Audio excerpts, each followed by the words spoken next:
Boa tarde. Daqui a 3 décadas, o Brasil será um país tão envelhecido quanto o Japão. Hoje, a expectativa de vida no país ultrapassa os 75 anos, enquanto que nos anos 70 era de apenas 53. A questão é que todos devemos encarar o envelhecimento como uma realidade mais próxima do que se imagina.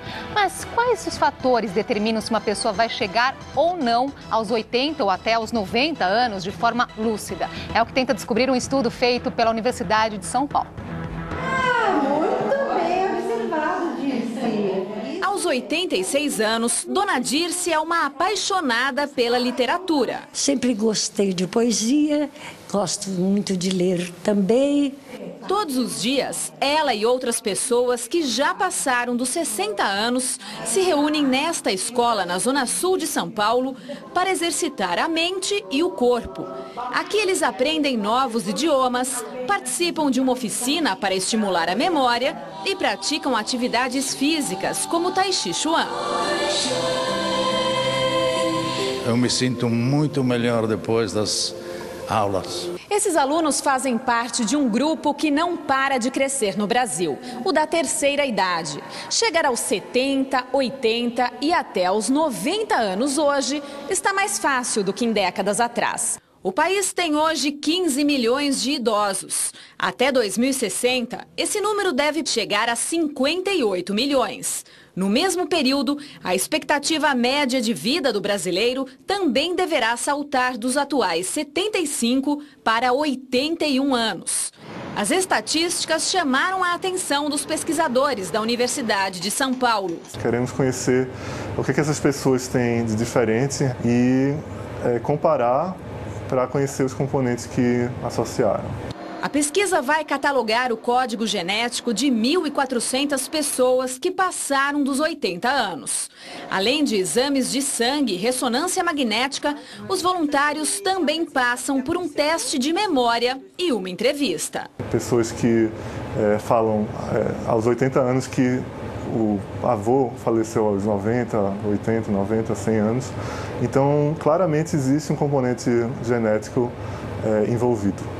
Este professor foi um dos selecionados para o estudo. Sem um histórico de longevidade na família, ele é a prova que permanecer ativo pode ser a chave para uma vida longa e saudável. Eu teria uma vida muito infeliz se eu tivesse que abandonar os estudos que eu estou fazendo, os trabalhos que eu estou fazendo e o contato com os colegas.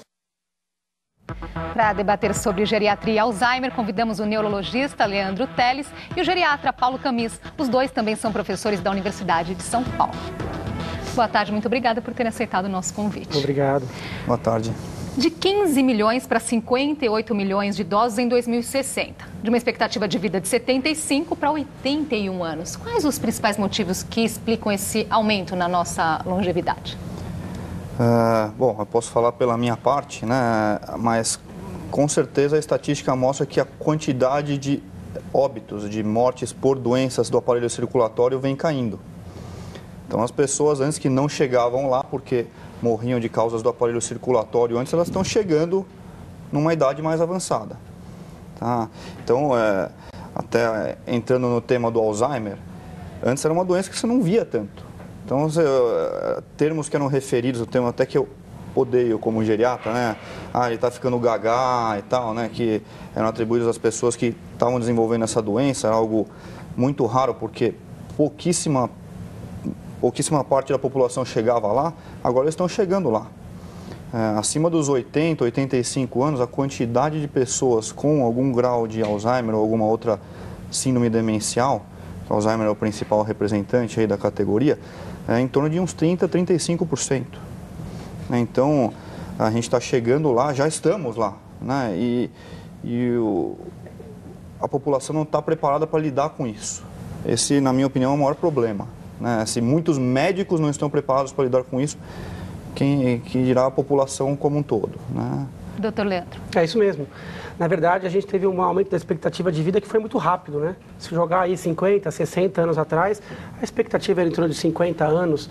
O primeiro impacto foi, eu acho, com vacina, a redução da mortalidade infantil, saneamento básico. Muita gente que morria na infância chegou à idade adulta. Então aí já há uma grande expectativa de vida. Depois é o que o Paulo falou. Na verdade, surge o tratamento para doenças cardiovasculares, o stent, tratamento para o infarto, para o AVC, a prevenção. A população começou a ficar cada vez mais informada na prevenção, check-up, mudança de comportamento. Então você ganhou realmente em longevidade. Só que isso foi rápido demais. Será que deu tempo para a gente se adaptar aos novos problemas que isso vai trazer? Pois é. Hoje em dia, por exemplo, a questão financeira, o idoso no Brasil, ele tem muita dificuldade financeira. Por quê? Porque a própria questão da previdenciária não foi resolvida. Então, será que nosso posto de saúde, nossos médicos, os familiares, a gente vendo no consultório muita gente com dificuldade em reconhecer sintomas cognitivos, sintomas intelectuais no próprio familiar, como se aquilo fosse algo natural para a idade. Então, hoje em dia, a gente mesmo tem dúvida, né? O que é normal para a idade? Aos 85 anos é normal ter um pouco de esquecimento? Não é, né? O que é o Alzheimer? Não é. Outra coisa que aumentou a questão do Alzheimer é que antigamente a gente chamava de Alzheimer a forma pré-senil. Quando a pessoa tinha uma demência, esquecimento muito jovem, tá com Alzheimer. E aquela pessoa que tinha esquecimento depois dos 80 anos, a pessoa fala, normal para a idade, né? Então essa é senilidade. Hoje em dia não. Hoje em dia a gente sabe que é a mesma doença, né? Então começando aos 90, aos 100, aos 110, ou começando aos 40, a patologia é a mesma. Então hoje em dia a gente chama mais casos de Alzheimer, uma forma degenerativa. Mas tem outras que dão demência. AVCs, distúrbios da glândula tireoide, depressão. E nós médicos estamos aprendendo como as doenças se manifestam no idoso, que é bem diferente da manifestação no adulto, né? Já que nós colocamos aqui já sobre o Alzheimer, vamos fazer uma reportagem sobre esse assunto. Além do mal de Alzheimer não ter cura, requer atenção especial ao paciente. Mas os cuidadores, principalmente os familiares, também precisam de suporte emocional para lidar com a doença. Há 10 anos, o ator Carlos Moreno descobriu que a mãe tinha Alzheimer e imediatamente foi buscar tratamento. A medicação ajudou a retardar a evolução da doença e Dona Didi consegue levar uma vida normal. Quanto mais estímulos, quanto mais atividades a pessoa continua fazendo, é melhor. O tratamento farmacológico para o Alzheimer existe há pouco mais de uma década e é administrado em conjunto com uma reabilitação cognitiva. É o suficiente para dar à família condições, dar ao paciente e à família condições para que esse indivíduo tenha uma qualidade de vida apesar da doença. Cerca de 1.200.000 pessoas sofrem do mal de Alzheimer em todo o país. A doença atinge na maioria das vezes pessoas em idade avançada e ainda não tem cura. O paciente precisa de atenção 24 horas por dia. Dona Cleide, de 64 anos, não consegue comer sozinha nem ir ao banheiro. Mas a dependência não é o que mais incomoda a família do paciente. O que é difícil para a gente é ver ela desse jeito, sem conhecer a família, sem ter noção do espaço, sem ter noção do que está acontecendo. Às vezes ela tem crise de ausência, a gente chama ela e ela não reage, ela não mexe, a gente já fica assustada. Quem cuida desses pacientes tem um limite e também precisam ser muitas vezes avaliados e tratados. Carlos Moreno frequenta os grupos de apoio há alguns anos. Não pode uma pessoa sozinha cuidar de um paciente. O cuidador também precisa de cuidados, porque daí ele, inclusive, vai poder oferecer um cuidado de melhor qualidade. Alzheimer é uma das principais doenças enfrentada pelo brasileiro quando chega à terceira idade. Sem dúvida, é um dos principais problemas, né? E é um marco na vida da pessoa, porque ele acaba, quando a cabeça não vai bem, todos os sistemas sofrem as consequências. O Carlos Moreno ele chamou a atenção numa questão muito importante, né? Que a gente até dá nome para isso, que é o estresse do cuidador. Muitas vezes a pessoa que está com Alzheimer não é ela quem sofre. Ela está lá, ela muitas vezes não tem nem a consciência de que ela está com esse problema. É muito comum isso, mas quem está em volta tem um desgaste muito grande. Muito grande. Então, é muito importante, né? Talvez boa parte dos telespectadores que estão nos ouvindo agora, muitos deles têm casos na família de Alzheimer. E eles sabem que, por exemplo, você não pode entrar em conflito com com quem tem essa doença. Por quê? Porque na cabeça deles vai estar sempre certo. Então, por exemplo, a pessoa esqueceu de comer, ou esqueceu que comeu. Ela vai chegar para você e falar, mas você não vai me dar comida? Se ele falar, mas você acabou de comer? Ela fala, não comi. Comeu, não comi. O desgaste é enorme. Então, a orientação que eu dou para quem está ao redor é para nunca entrar em conflito. O que não quer dizer que você vai fazer tudo o que a pessoa quer. Tem muito essa questão do reconhecer um familiar. Então, a pessoa não deve forçar nesse sentido, a pessoa lembrar... Nada. Se você forçar alguma coisa, vai ser um desgaste. Você pode criar exercícios para retardar a progressão. Nem sempre são eficazes. Mas é difícil você saber dosar. Tem profissionais que fazem só isso. Tá? Qual que é o problema? Isso serve para qualquer atividade, até atividade física. Se a pessoa consegue fazer uma quantidade assim, ter essa demanda e você exigir muito a mais, ela vai fazer isso. Agora, se ela consegue fazer isso, você exige um pouquinho a mais, ela vai melhorando, você exige um pouquinho mais, mas é um trabalho que envolve uma dedicação muito grande. Então, nem todo mundo está disposto, né? E tem esse tempo, esse conhecimento até para exigir isso da pessoa. E quais as principais consequências, outros efeitos do Alzheimer na saúde? Então, o Alzheimer, as demências são doenças absolutamente complexas. Elas alteram o cérebro e o cérebro ele é o grande tomador de decisões. Então, a memória é a primeira habilidade que se perde. Na verdade, não a memória consolidada, mais antiga, mas a capacidade em fixar memórias novas. O pessoal fala, não, ele lembra, conta bem histórias do passado, né? Principalmente aquelas histórias mais importantes da vida dele, e tem dificuldade de lembrar o presente. Na verdade, a partir do momento que ele adoeceu, ele tem dificuldade em fixar novas memórias. Isso pode evoluir para uma dificuldade em se localizar em ambientes conhecidos, errar caminhos e parecer um pouco desorganizado, desorientado. Ele pode evoluir também com uma desorientação de tempo, não saber que ano que está, que mês que está, datas importantes, até evoluir para quadros mais graves, onde já pode ter alteração de crítica, juízo, ou uma incapacidade de fazer coisas que ele fazia antes com facilidade. Nossa, ela passava um café que era uma beleza, hoje em dia ela não consegue. Ela cozinhava muito bem, hoje em dia ela inverte as coisas. Até chegar ao ponto de ter dificuldade de percepção mesmo, né? Quem é você? Qual é a minha relação que eu tenho com você? Isso pode chegar a formas tardias. Se o paciente tiver uma boa saúde e tiver anos e anos de doença, ele pode acabar restrito à cama por dificuldade até nas próprias habilidades motoras. Então, a doença de Alzheimer, ela acomete primeiro a memória, mas ela pode evoluir com comprometimento cerebral global, né? E o Alzheimer, como eu disse, é uma das causas. Então, é importante a gente sempre lembrar que existem outras causas que simulam o Alzheimer. Por isso é tão importante, logo que começar o sintoma, buscar ajuda médica. Porque, às vezes, é uma depressão que no idoso pode simular um Alzheimer. Uma carência vitamínica, uma disfunção da tireoide, alguma alteração cerebral, como algum sangramento, uma hidrocefalia no idoso, que pode simular. Então, cuidado para você não dar o diagnóstico. Deixa o especialista avaliar, pedir os exames adequados. E também, se for Alzheimer, não é para se desesperar. É uma doença que tem uma evolução, muitas vezes, extremamente lenta, onde o paciente consegue ter uma qualidade de vida razoável nas fases leve a moderada. Existe tratamento que é Pois é, não tem cura, sintoma, mas tem tratamento.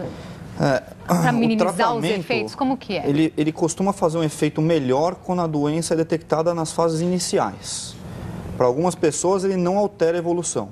Em torno de 25% da população, você institui o tratamento e não muda nada.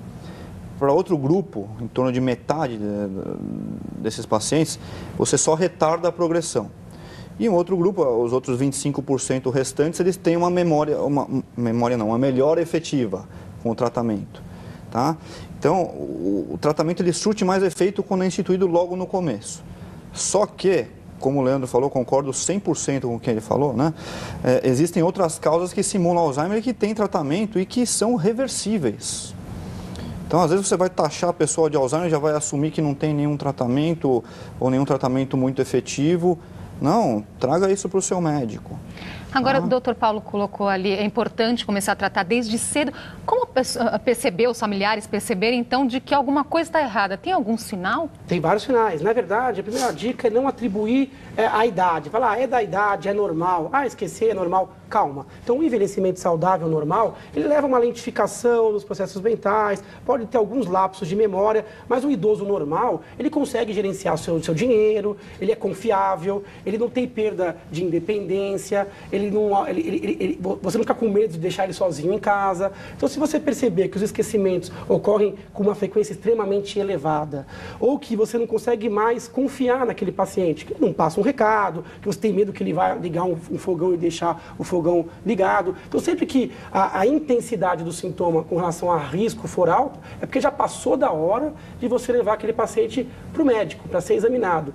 Então, na dúvida, leva. Não existe isso de, esse esquecimento é normal para aquela idade. Eu tenho pacientes que no consultório com 80, 90, 95 anos, que são extremamente ativos, produtivos, né? E estão lá no consultório por outros motivos, né? Então, é fundamental, porque o que acontece hoje é que o idoso com Alzheimer e com outras demências, ele chega tarde demais no consultório. Ele chega quando ele já está com sintomas graves. No começo, parece que há uma negação da família, uma dificuldade de percepção, né?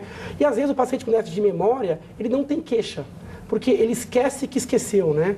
Então, na verdade, você precisa ficar atento e, ao menor sinal de uma disfunção, levar para uma avaliação, sem medo, sem preconceito, deixar que a conversa com o especialista amadureça quais são os diagnósticos e se vai ser necessário uma outra intervenção. E não é só remédio. Tem intervenções que são ambientais. Atividade física, atividade mental, a mudança do ambiente, né, com mais calendários, uma agenda. Então tem várias coisas que passam além do medicamento, né? Até um grau de resignação do familiar, de aceitação daquilo que ele não consegue mudar, né? Vamos precisar fazer uma pausinha aqui na nossa conversa e o JC Debate volta já.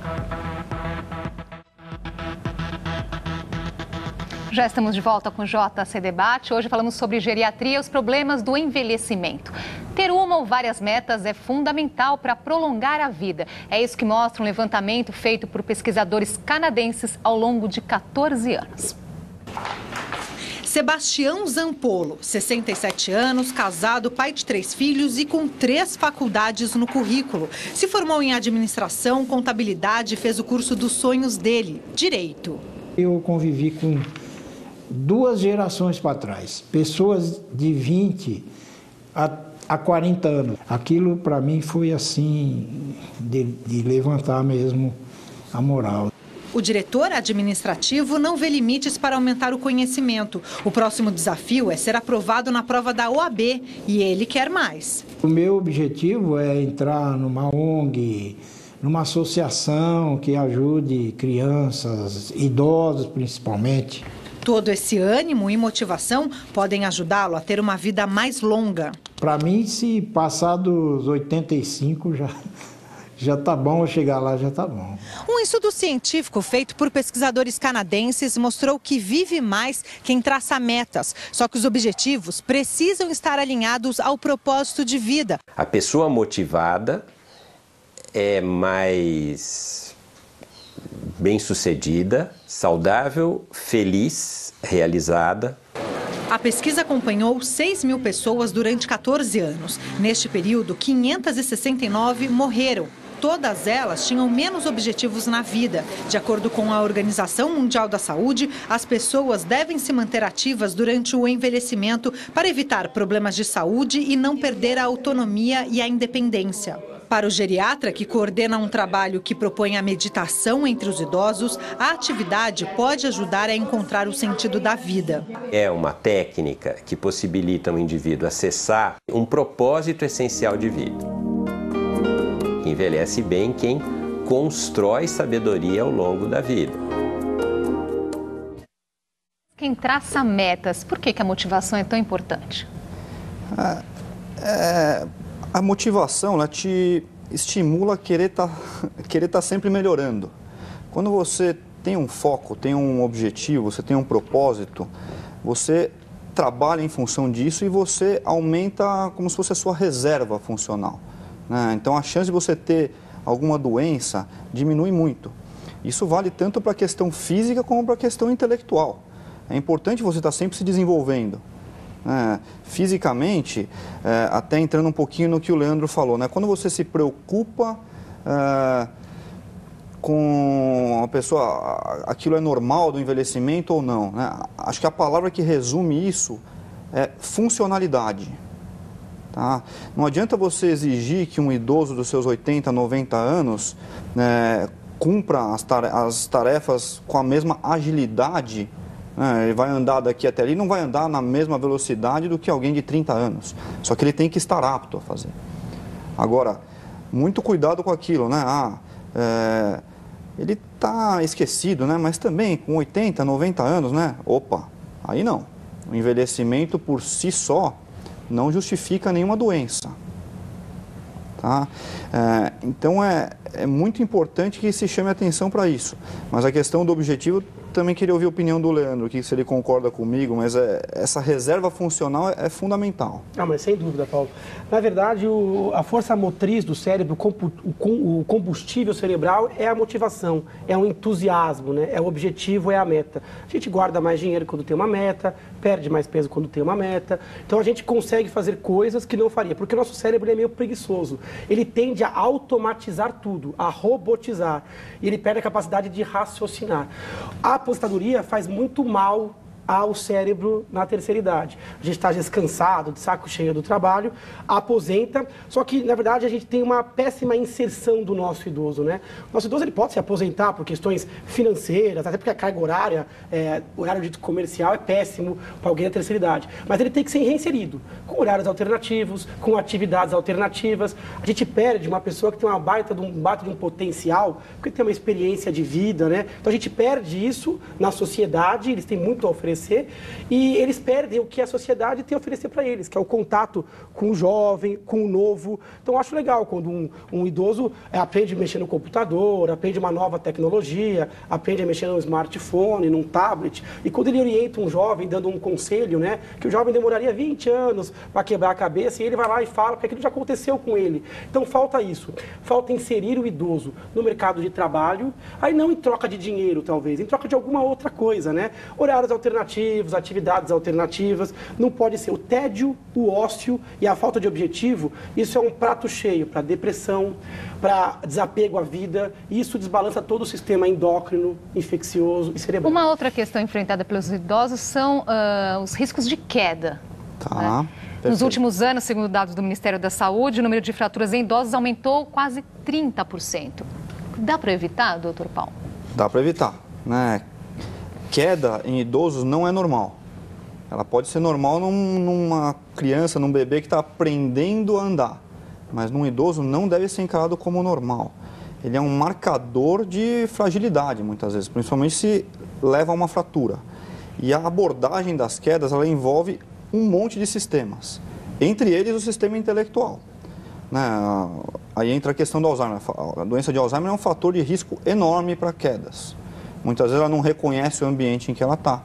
Muitas vezes ela fica agitada. Você se imagina chegando numa festa em que você não conhece ninguém. Muitas vezes é assim que a pessoa com Alzheimer se vê. Você vai procurar algum ponto de apoio. Se você não tem um ponto de apoio, aquele seu amigo, às vezes que você vê na festa, você vai ficar meio apreensivo. Às vezes você vai lidar bem com aquilo, mas a iluminação não está boa. Ele pode ter algum grau de catarata. Ele vai andar, ele pode ter algum grau de artrose nos joelhos. Ele muitas vezes vai ter que correr para o banheiro porque a questão da incontinência urinária é um problema no idoso também. Então, você soma tudo, está feito um cenário para ele cair. Se tiver passado um netinho lá e deixado um brinquedo no chão ainda como armadilha, ou um arquiteto que faz uma casa maravilhosa, mas muitas vezes para o idoso é uma armadilha se não tiver um corrimão, uma barra de apoio, também é um problema. O animalzinho também, né? O animalzinho o gato, de estimação. O cachorro que passa, derruba o idoso. Exatamente. Outra doença importante que vamos aproveitar para tratar aqui é o Parkinson, doutor Leandro. Quais são os principais sintomas? O Parkinson é um problema, assim, ele está relacionado ao envelhecimento, ele é mais infrequente do que os quadros cognitivos, está muito em evidência, até porque a própria mídia aborda alguns casos de pessoas famosas, Muhammad Ali, João Paulo II, o ator Paulo José, que agora está em evidência também, ele tem Parkinson, interpreta um paciente com Parkinson, Michael J. Fox. Então, o Parkinson ele leva a um sintoma clássico, que é o tremor, mas existem Parkinson que sequer tremem, né? Então, o Parkinson é uma doença complexa. Quando dá tremor, ele é um tremor geralmente de um lado só do corpo, né? Então, é um tremor que começa de um lado, depois acomete o outro lado. É um tremor de repouso, né? Quando o braço está realmente relaxado. Quando o paciente se mexe, o tremor melhora, diferente de outros tremores. E o tremor é só um dos sintomas. O paciente com Parkinson, ele fala mais baixo, ele anda com os passinhos mais curtos, o tronco um pouquinho mais para frente, ele tem lentificação de movimentos, ele parece que está mais rígido, o rosto ele fica um pouquinho mais sem expressão, né? Ele fica com o rosto um pouco mais em máscara, onde você não consegue às vezes reconhecer o sentimento, pode dar alteração intestinal, dificuldade em perceber cheiros. Então, se você tem alguém acima dos 50 anos aí, que tem esses sintomas, tem que buscar o especialista, né? Agora, acima dos 60, 65 anos, é muito comum o sintoma tremor. E o tremor nem sempre quer dizer Parkinson. Pode ser por medicamento, por distúrbios da glândula tireoide. Tem uma outra doença até mais comum que o Parkinson, que é o tremor essencial. O tremor essencial é um tremor que quando a pessoa, por exemplo, estica o braço, treme. Quando relaxa, para. Estica, treme. Geralmente é dos dois lados, pode ser um pouco assimétrico. E o tremor é isolado. No Parkinson, como é ao contrário, né? O tremor, quando o cara relaxa, treme, estica, para. Então, nessa hora, buscar ajuda médica. Vai buscar o geriatra, conversar com o clínico, ou buscar o neurologista, para ver, primeiro, se é Parkinson ou não. Se for Parkinson, também o tratamento é altamente eficaz, principalmente nos primeiros anos da doença. Então, tem tratamento. E por falar em tratamento e medicamento, o excesso de medicamento pode ser um problema também? Pode levar a uma outra situação? É um problema enorme, principalmente em geriatria. Inclusive com muitos remédios causando sintomas de Parkinson. O Parkinson, só para relembrar, também é um fator de risco para quedas. Tá? E quando medicado, melhora bastante, ao contrário da doença de Alzheimer, que às vezes não melhora tanto. Tá?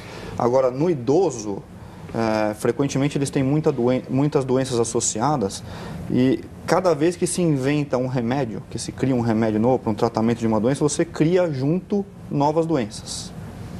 Tá? Então, nos idosos, você paga um preço muito alto, às vezes, por errar ou dar uma medicação inadequada.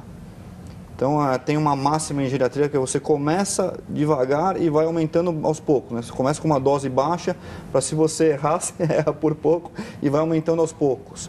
Sempre uma medicação por vez. Por quê? Porque se a pessoa tem algum efeito colateral, você sabe que é atribuído a ela. Né? Se você começa um monte de medicação, você se perde. Tá? Nós estamos com o tempo acabando. Só para encerrar a conclusão final, estamos vivendo mais. Qual é o principal desafio, então, para vivermos bem? Bom, da minha parte, o que eu posso dizer é que o corpo humano, e o cérebro faz parte dele, né? O corpo humano é uma máquina extremamente inteligente. Só que nós temos que saber dar o comando. Se você mostrar para o seu corpo que é importante você se mexer, fazendo exercício, ou manter uma atividade intelectual, ele vai responder de acordo. Se você mostrar para o seu corpo que o importante é o quê? É ficar o dia inteiro parado na frente de uma televisão, ele vai entender da mesma forma. É uma máquina inteligente, vai falar, não estão precisando de mim, para que eu vou produzir músculo aqui? E aí daqui a pouco a gente vê aquela pessoa que não sai da cama. Né? Muitas vezes como geriatra, eu vejo aqueles idosos que não saem da cama e fico imaginando, puxa, se tivesse feito isso 20, 30, 40 anos atrás, não estaria nessa condição. Né? E agora, muitas vezes, é tarde, você não está mais trabalhando com prevenção. Você está tentando reabilitar, o que é muito mais difícil. Doutor Leandro, recado final. É isso mesmo, tem fatores que são modificáveis, outro que a gente não consegue modificar. A gente não muda código genético, o envelhecimento é um fator não modificável, todo mundo vai envelhecer e vai pagar o preço por isso, ninguém quer morrer cedo também. Agora, tem fatores que são modificáveis, alimentação, atividade física, o engajamento intelectual, social. Então, se você fizer isso de forma preventiva, né? Então, se você quer escolher qual vai ser a sua terceira idade, é agora que tem que mudar, né? Então, na verdade, é igual a previdência privada, né? Então, você tem que ter hábitos o quanto antes, fazer prevenção para não ter que tratar doenças que eram doenças previsíveis. Outra coisa é reconhecimento precoce. Ao menor sintoma de que aquilo está disfuncional, buscar ajuda especializada. Tá certo. Muito obrigada por todas essas informações. Obrigado a você, é um prazer estar aqui. Nós chegamos ao final de mais uma edição do JC Debate. Mais informações sobre o Brasil e o mundo você encontra no cmais.com.br/jornalismo. Uma ótima tarde para você.